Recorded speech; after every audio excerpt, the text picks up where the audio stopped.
ข่อยพ่วมหูว่าเฮ็ดไก่ทอดซอสเกาหลีกินเองก็บ่ได้ยากอย่างที่คิดข่อยเองก็เป็นติ่งซีรีส์เกาหลีอยู่แล้วเนาะเห็นเขาเจ้ากินอยู่ในซีรีส์ก็เป็นตากินแต่อยากแห้งก็เลยสิลองไปหาเฮ็ดเบิ่งซึ่งวิธีเฮ็ดก็เริ่มต้นจากเอาน่องไก่มาข่อยสิเอาประมาณ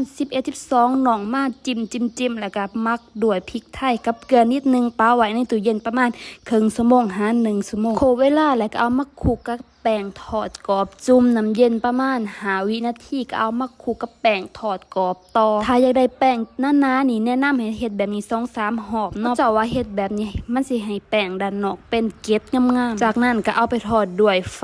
กลางเนาะแนะนำให้ใส่น้ำมันให้มันท่วมตัวไก่เลยน้ำมันร้อนแล้วก็เอาไก่ลงไปทอดวิธีเสกว่าน้ำมันร้อนนี่แม่นเอามือลงจุ่มบ่แม่นเว้าหยอกเด้ออย่าสู่ไปเฮ็ดตายเอาไก่ลงไปถ้ามันเป็นฟองฟอดๆชีดๆขึ้นมานี่แม่นว่ามันร้อนแล้วระหว่างที่ทาไก่ทอดสุกเฮาก็สิมาเฮ็ดซอสผสมทาเริ่มต้นจากการเอาโคชูจัง2บวงถ้าบ่มีใส่เป็นซอสพริกก็ได้น้ำมันหอย2บวงซอสถั่วเหลืองฟ้าเขียว2บวงแล้วก็น้ำตาลแนะนำให้ใส่4บวงไปเลยน้ำส้มสายชู1บวงน้ำผึ้ง2บวงถ้าบ่มีน้ำผึ้งนี่บ่ต้องใส่ก็ได้สุดท้ายแม่นพริกป่นเกาหลีเนาะใส่3บวงไปเลยโลดถ้าบ่มีพริกป่นเกาหลีแม่นใส่พริกป่นบ้านเฮาได้แต่ว่าโคชูจังกับพริกป่นเกาหลีนี่อยากให้มีอย่างใดอย่างหนึ่งสมมุติว่าในกรณีที่เฮามีโคชูจังก็ใส่พริกป่นบ้านเฮาหรือถ้ามีพริกเกาหลีก็ใส่เป็นซอสพริกแทนโคชูจังไปเลยตัวซอสนี่ขอสิเติมน้ำลงไปน้อยนึงเนาะหูซึกว่ามันขุ่นเกินไปหลังจากผสมซอสแล้วก็มาปีนไก่เนาะเพราะว่าน้ำมันข่อยนี่มันบ่หลายมันบ่ท่วมไก่ก็ต้องได้ปีนข่อยสิทอดไก่ข้างละ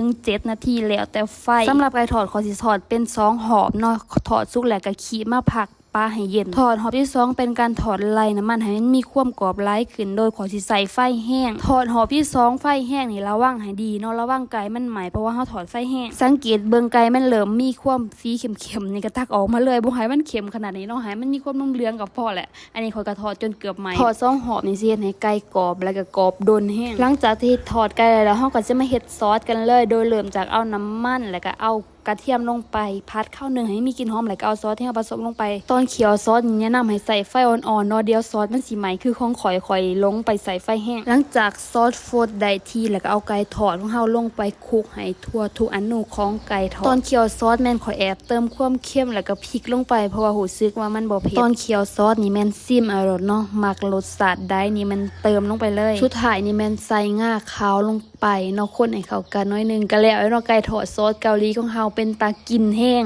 เดี๋ยวเฮามาซิมกันเลยไก่ทอดนี่แม่นกรอบแห้งนอกขนาดคลุกซอสไปแล้วก็ยังกรอบ